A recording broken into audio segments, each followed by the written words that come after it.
When I left high school in California at the time, I wasn't really a highly recruited athlete.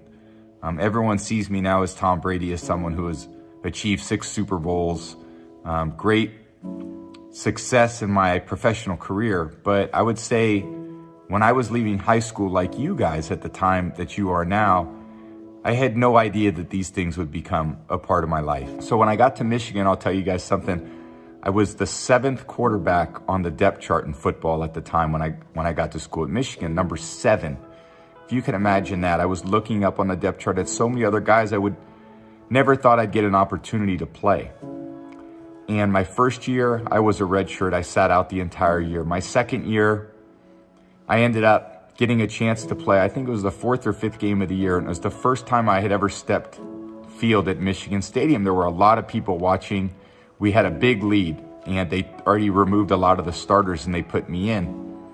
And it was the start of the 4th quarter, and they gave me a pass play. The coaches called it in, and I dropped back, and I threw the pass. The middle linebacker caught the pass, intercepted it, and ran it back about 45 yards for a touchdown. In my 3rd year, I fought really hard to try to become the starter, but I didn't.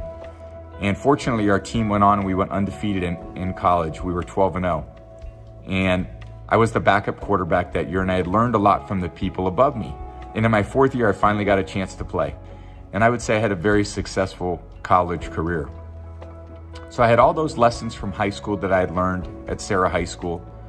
There were all the lessons that I learned in college. And I thought, oh, I'm going to go pro. This is not going to be a problem. I'm going to go play pro football like I had imagined I would throughout my college career. And draft day came, and the first day came and went. And on the middle of the 2nd day, in the 6th round, the 199th pick, I finally got chosen by the New England Patriots. I was very excited that I got drafted. I was a little disappointed that I got drafted so late in the draft. So my first year was very similar professionally as it was in college. I didn't really get a chance to play.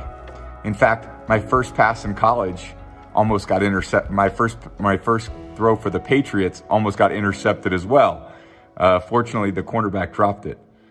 But I ended up fighting and working really hard my first year just through those lessons that I learned in college. And when I finally got my chance my 2nd year, in the year 2001, I ended up, unfortunately, the starting quarterback got hurt in a game, and I went in at the end of the game. And I never really got taken off the field after that. I think the greatest lesson that I can impart on all of you guys is your future is going to be what you make of it. Because you're not going to be able to rely on people to do things for you. That's not the way life is. If you want to be great at something, you're going to have to put all your commitment and effort and discipline into doing just that. Things aren't handed to you as you get older. In fact, the things that I learned over the course of my life was the things that I actually worked for the most. That's what I valued the most. Where I put all my hard work and effort and dedication and discipline into, those were the things that really paid off. And when I faced really challenging times and really challenging obstacles, that's when I had to figure out deep down about myself what I was all about. And I realized that I can be more and make more of my own career than what a lot of people thought. And I'm still trying to do that today.